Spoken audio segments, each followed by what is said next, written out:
Doctor Abdullah Jahangir রহমাহুল্লাহ স্যারের সাথে আমার প্রথম সাক্ষাৎ হয় তার অফিসে, জিনাইদে আসুন্না ট্রাস্টের অফিসে।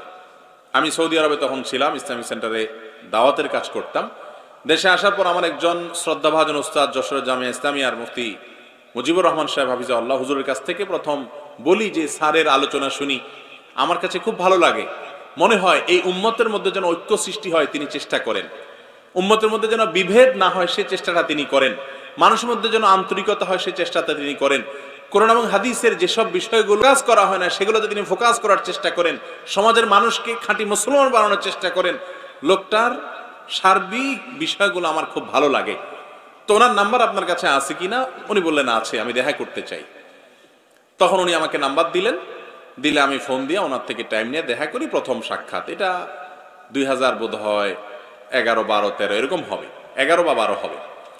এরপরে পিস টিভি যখন এখান থেকে যখন ডাক আসলো, তিনি আমাকে ফোন দিয়ে বললেন যে আপনি এখানে যাবেন, আমি আপনার নাম্বার দিয়েছি তাদেরকে। এভাবে আস্তে আস্তে সখ্যতা হয়। দুবাইতে 1 মাস এই টেলিভিশনের প্রোগ্রামে আমরা ছিলাম। এরপরে দেশে আসলে আমি যাইতাম, উনি আমার ডাকে বিভিন্ন জায়গায় বিভিন্ন প্রোগ্রামে, ঢাকায়, যশোরে বিভিন্ন জায়গায় প্রোগ্রাম করেছেন। এইভাবে একটা আন্তরিকতা তৈরি হয়।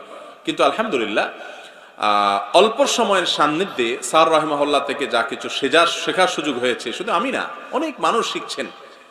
এই জন্য আল্লাহ তাআলা তাকে উত্তম বিনিময় দান করুন।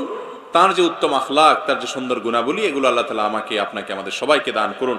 আমি আল্লাহর কাছে সবসময় এই দোয়াটা করি, আল্লাহ ওনার উত্তম আখলাক, উত্তম আচরণটা, ওনার সুন্দর গুণাবলীগুলো আমাকে দান করুন এবং সেগুলো দিয়ে আমরা যেন সবাই আলোকিত হতে পারি। আল্লাহ তাআলা আমাদের সবাইকে তৌফিক দান করুন।